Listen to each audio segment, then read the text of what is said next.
Sa'yo po na nakaupo, subukan niyo namang tumayo.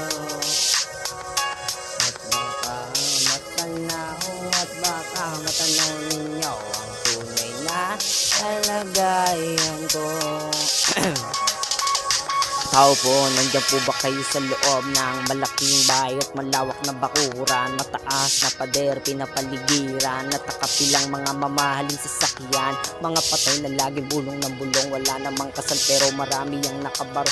Lumakas man ng ulan ay walang butos ang bubong, mga plato tikar na hindi kilala ang totong at ang kanin. Yung puti ng gatas na nasa kahon, kahit na hindi pa siya sa lamesa ay miyam.